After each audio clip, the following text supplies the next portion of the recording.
And away we go. It's the DFS Early Bird presented by Awesemo.com, also brought to you in part by Yahoo Sports. Check out their daily fantasy offerings each and every day.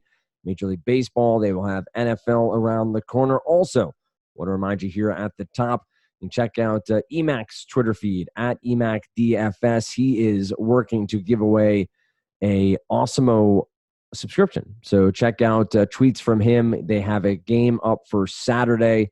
It is a showdown $1 entry, top 10 paid plus the bonus prize. You have to check it out over there. Emac will play Seth Curry as his captain. So you know that ahead of time. Seth Curry is his captain.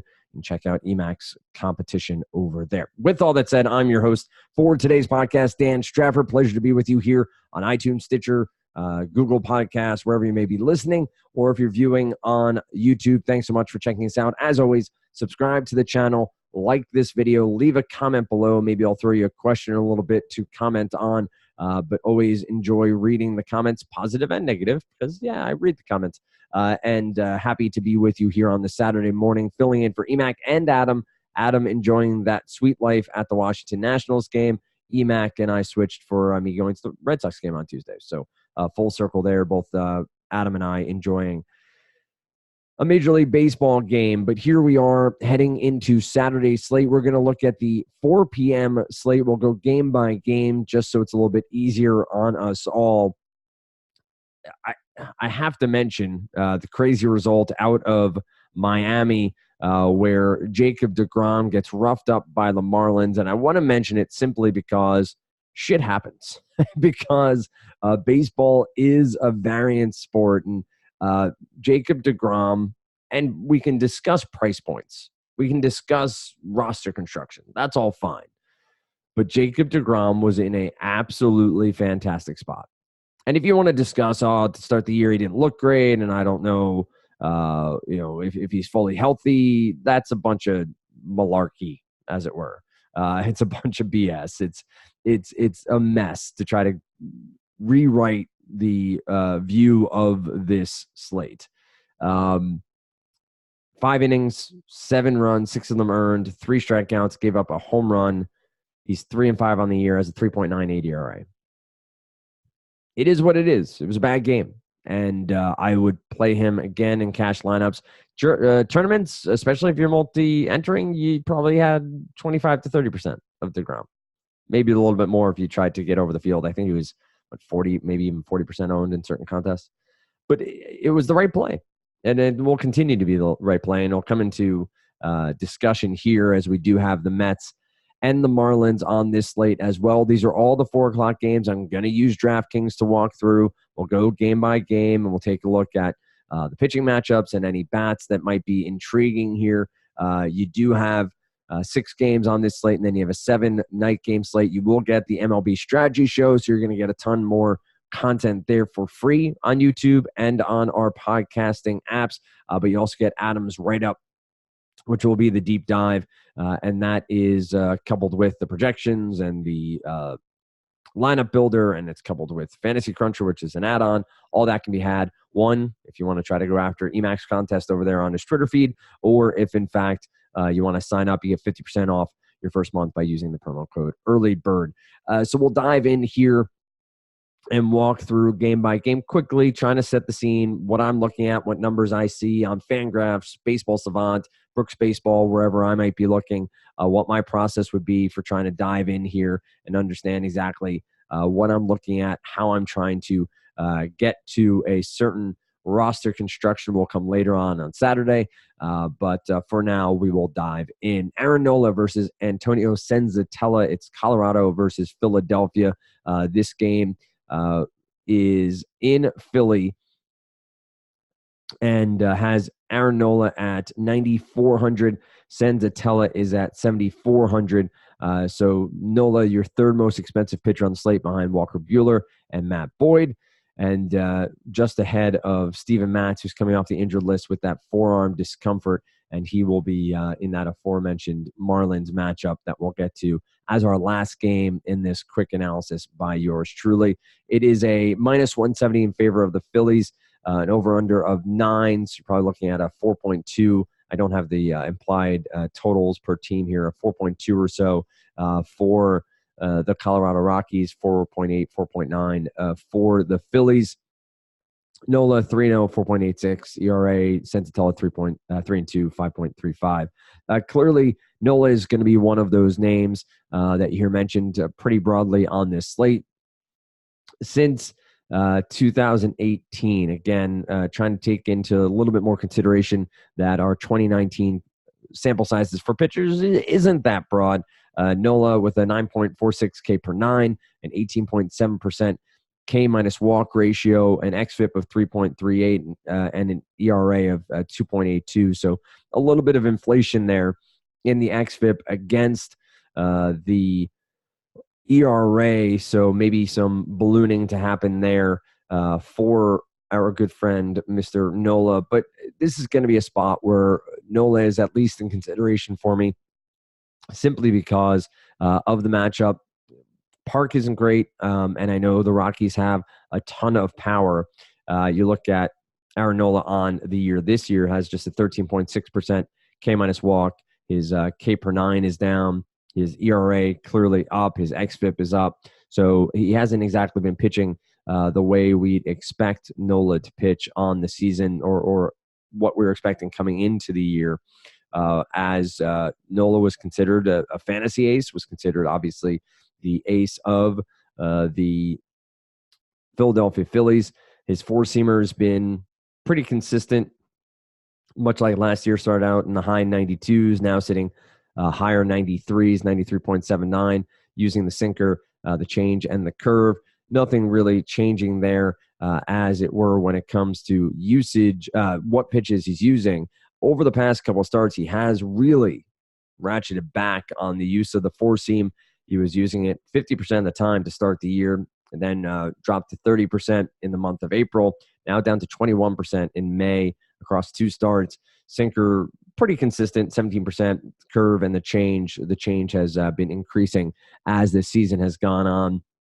Matchup here with Colorado. Yes, I know Trevor Story's on this team. Yes, I know Nolan Arenado's on this team. Yes, I know they have power from both sides of the dish. But it is a team that strikes out 23.2% against righties and has a WRC plus of 85. So when you correct for go park neutral, it's an offense that struggles.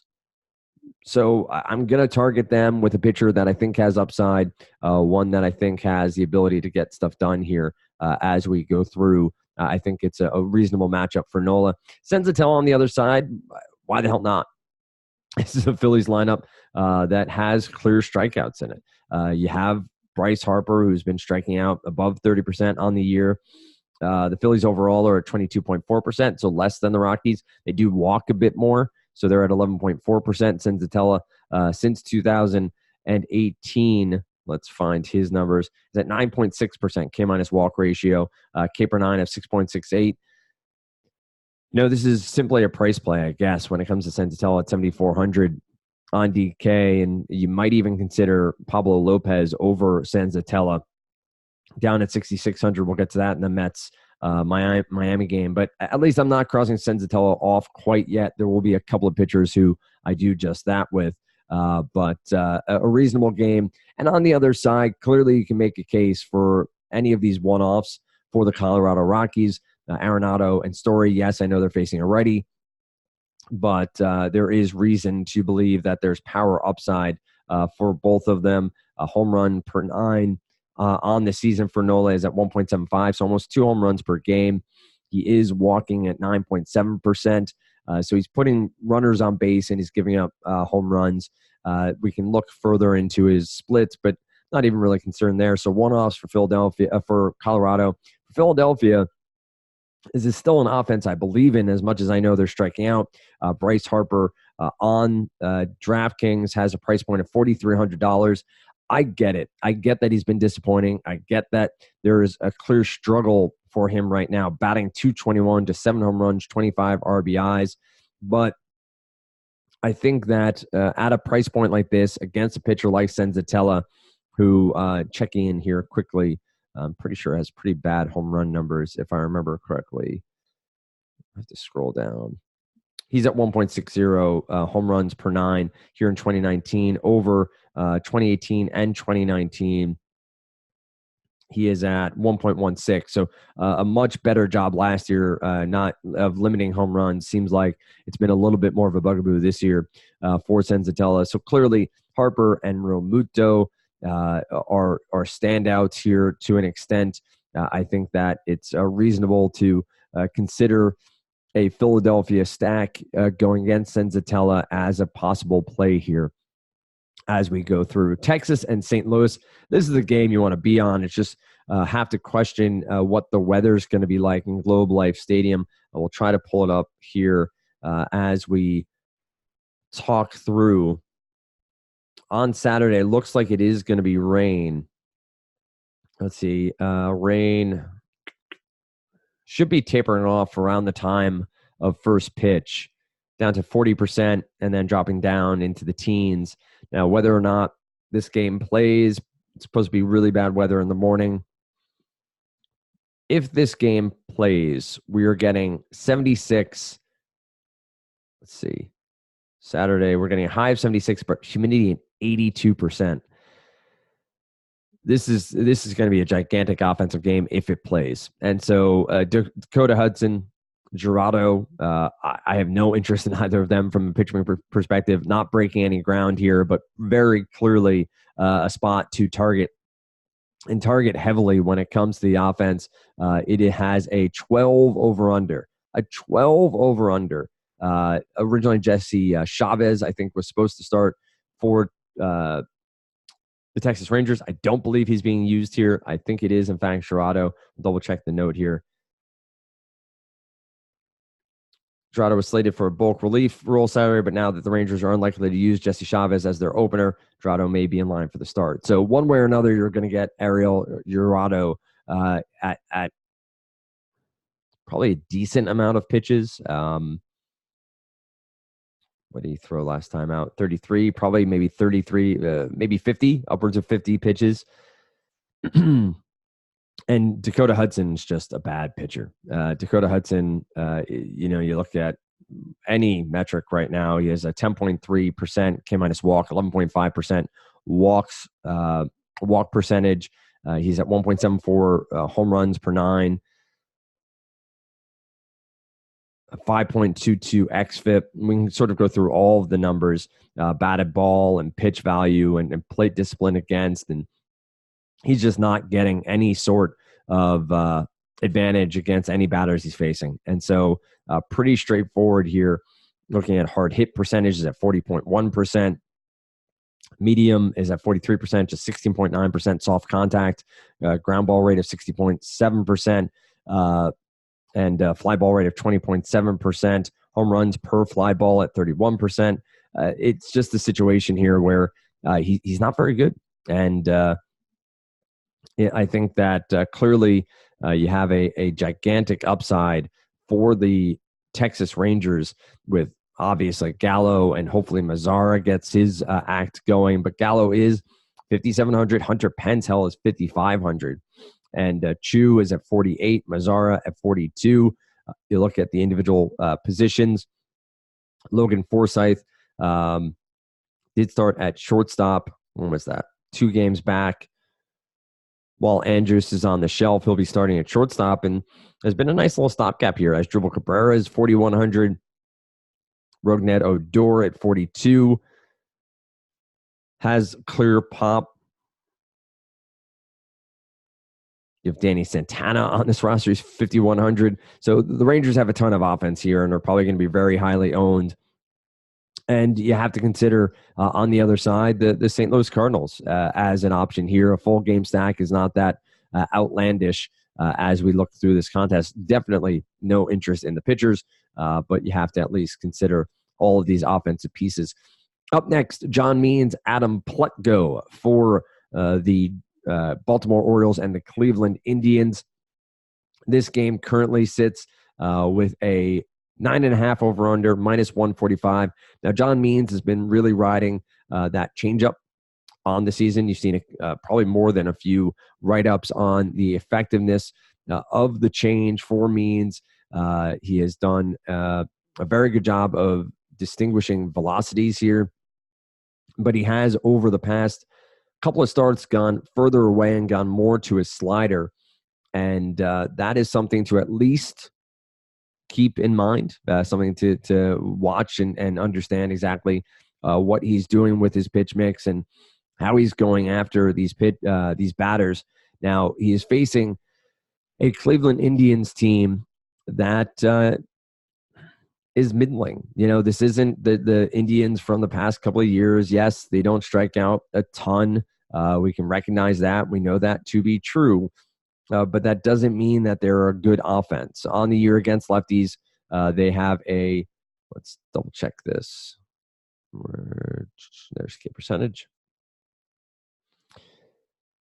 On the year against lefties, the Indians are striking out at a 17th worst or best, depending on how you want to look at it, 22.8%, but a WRC plus of just 86, an ISO of 145. If you want to go for Team WOBA, if you're into such thing, 306, not terrible, but means at least here, I think, is part of consideration as we roll on. He did have a rough start 3 starts ago now, came back against Boston, had a very solid outing, 24 DraftKings points, 24 batters faced, had 4 strikeouts, no walks, and he's been pretty good at limiting the walks on the year. And that is always a good sign for a younger pitcher to be able to do.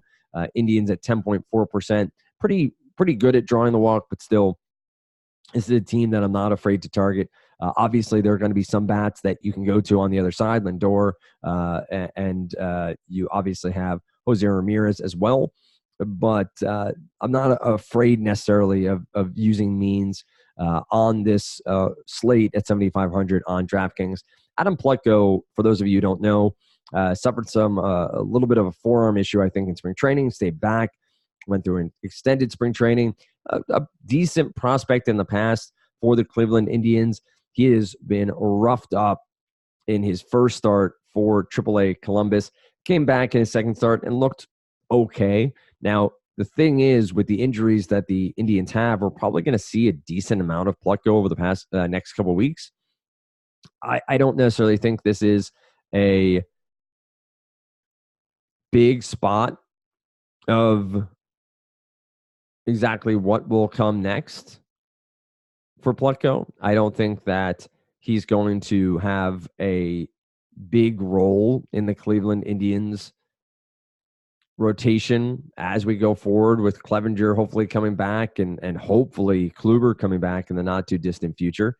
But the thing we think through is it worthwhile to face the Baltimore Orioles? And that's been pretty clear that it has been very advantageous to face the Orioles on the season. Against right-handers, 22.3% K percentage, 91 WRC plus at 170 ISO. The Orioles aren't the Marlins, though. And I know everyone who started Jacob deGrom last night is saying, well, the Marlins weren't the Marlins either. But it is pretty straightforward that the Orioles have struggled. They don't have a great offense. But do you want to go to Plutko here? I don't think you do. Even at 6,800, I don't think Plutko is somebody that I'm comfortable going to here on this slate with his recent struggles at AAA, with his lack of full track record. I think this is a spot maybe to actually pull some Baltimore Orioles into your roster and go for a Chris Davis. Go for the power. Go for Davis at 3,500. Go for the lefty-righty matchup. Is it a major platoon advantage here? No, but it's giving you some upside at a cheaper price point for a power bat and Chris Davis. You take into consideration someone like Jonathan VR. Wilkerson is at 3,800, second base eligible. He's been hitting towards the top of the lineup at times for the Baltimore Orioles. Had a nice game against Cleveland on the 16th. Went 2 for 4, double, 2 RBIs, 14 DraftKings points. So I think there are pieces here for Baltimore that I'd rather go to than try to roster Plutko in this one. So Don't know if I'll stay there, but I think that's where I at least start my thought process as we look at that contest. Up next, Dodgers and Cincinnati Reds. Looking at this matchup on paper, it is minus 140 in favor of the Dodgers. 9.5 runs as your over-under. Tyler Mahle, who's bad at baseball, against Walker Buehler, who has struggled a bit but has seemed to right the ship of late. This is in Great American Ballpark, so you have the obvious power upside. You have to love the Dodgers here. I think that's a pretty straightforward take and not going to be all that surprising for anyone to hear. Muncy and Bellinger and Jock Peterson and whomever you want to name. It is something to keep an eye on. It looks like Justin Turner left Friday's game after getting a foul ball?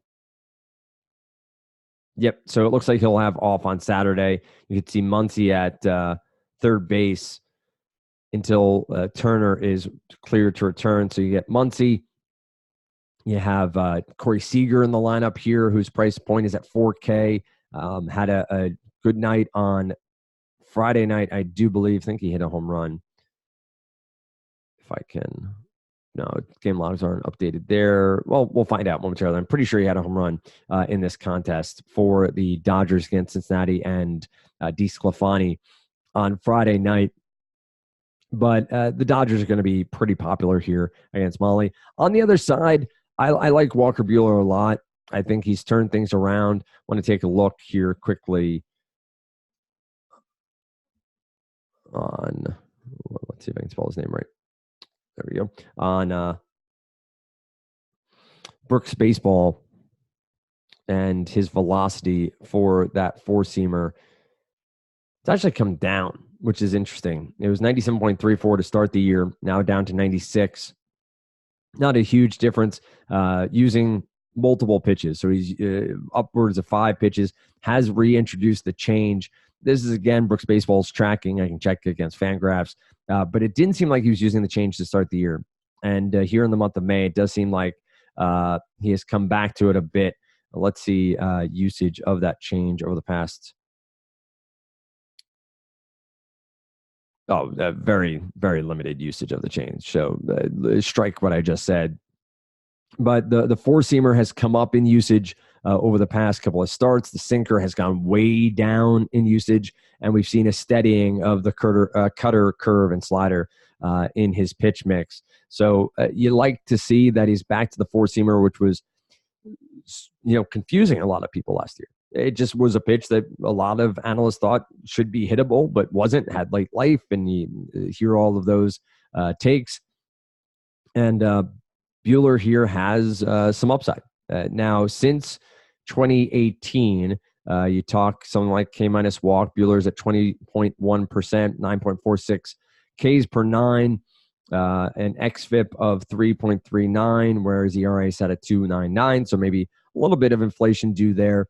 But Buehler priced a bit high for what I'm comfortable, but will be one of the pitchers I consider on this. And again, all the Dodgers bats are more than viable in that one. Oakland and Detroit, Boyd and Mengden, such a fun name to say. I'm pretty sure Daniel Mengden is the ballet guy, right?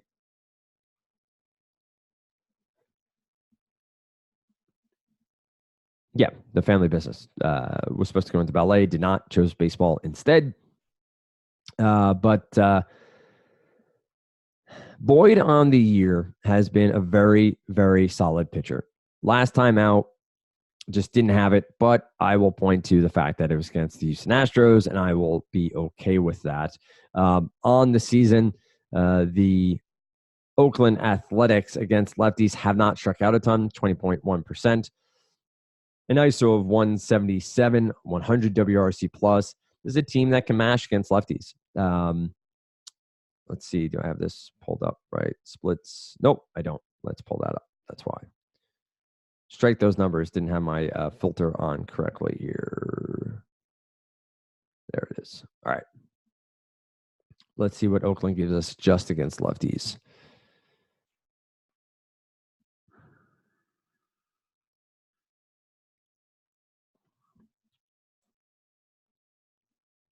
against left-handed pitchers as it sorts. Come on, there we go.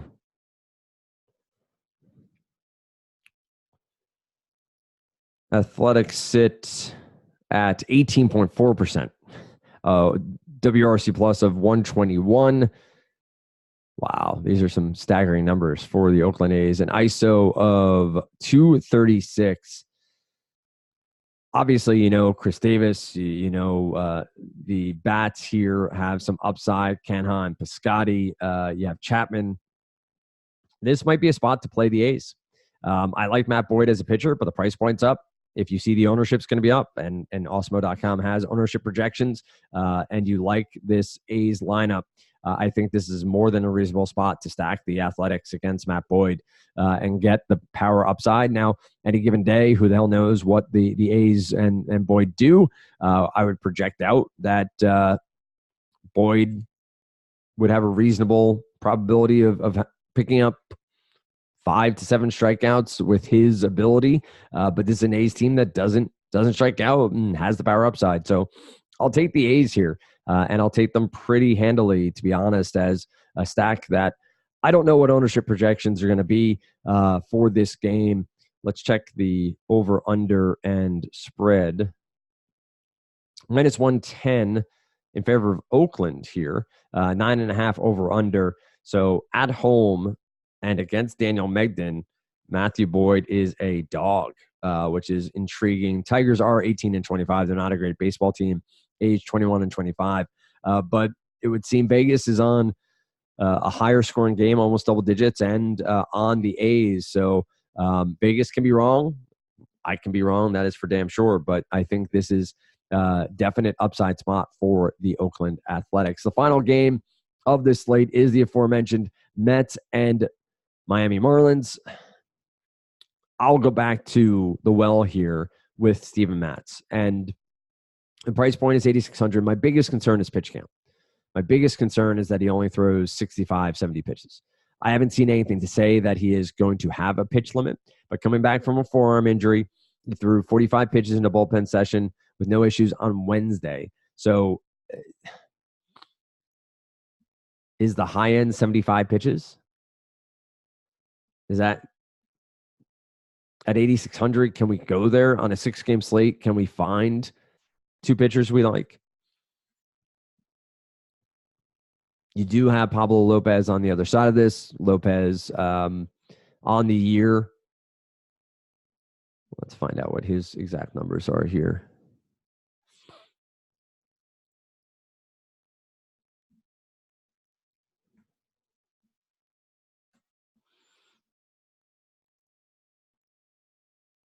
Pablo Lopez on the season, 17.5% K minus walk, just 6.2% walk ratio. 5.93 ERA, but a 3.83 xFIP. I might go to Pablo Lopez here. This is a Mets team that has struggled. Now, I know they put up 6 runs on Friday night. I know Lopez got shellacked by the same Mets team last time out. Gave up 10 earned runs, 3 home runs, 2 walks.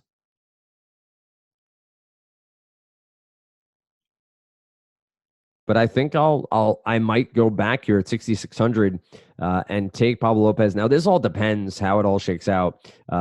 If I go Nola and Pablo Lopez, that leaves me 42.5 to disperse amongst my hitters. It's a pretty nice number. Now, Dodgers are priced up a bit. Just talk through the A's, but also have to consider Texas. But you have some good options there from an offensive perspective. And I think Lopez, let's see what the Mets are doing against righties on the year. Where are they? They're right smack dab in the middle, 23.1% K percentage, WRC plus. Again, remember that's park neutral. They are weighted runs created, for those of you who don't know, 106. And that's about middle of the road, leaning towards the bottom of the middle of the road. 157 ISO. I will say this. I think short list becomes Bueller. Yeah, I think it's Bueller, Means, Nola, and Pablo Lopez for me as of this very moment. I think that can change, obviously, the lineups. It's a 4 p.m. start. It's not necessarily a day game after a night game. It is a little later in the day. It's not a 1 p.m. start. But I do think you have some upside with those 4 starters. On the offensive side, this Marlins team is bad. We know they put up runs Friday night. I will admit that. I get it. But we've talked about it on Friday morning's podcast, me and Laffy. They are slightly better against lefties. 0.93 ISO, a WRC plus of 77. I think they're against righties somewhere in the 50s or low 60s. They don't strike out a ton, 16.9% against left-handers. Again, small sample size, 307 plate appearances coming into Friday night. So I take it back. I'm not on Mats. I think pitch count and matchup, there aren't going to be a ton of strikeouts here. I would go Lopez a little bit with some upside against the Mets at 6,600. I think that's a fine price point. Pair him with Aaron Nola, pair him with Walker Buehler, and you're fine. And then Texas Rangers, Los Angeles Dodgers, Oakland A's are the 3 teams that I'm stacking with one-offs from Colorado and Philadelphia, and potentially one-offs from Baltimore if you want to go Chris Davis at first base. So that's going to do it for Saturday morning's podcast. You get the MLB strategy show as you always do on Saturdays that will focus on both slates. You get the article from Adam, which is the deep dive, and that is out on Saturdays, typically around the same time as the weekdays throughout the year, so somewhere around 2:30, 3 o'clock. And then you get the other live shows on YouTube. You want to subscribe to the channel so you get alerts of when we go live. You want to do the same on the podcasting side so you get alerts when the DFS alert comes through. Don't forget, leave a comment. Happy to hear from you, good or bad. Have fun. Leave whatever you want to say. And I will see you on Monday morning right here on the DFS Alert presented by Osmo.com.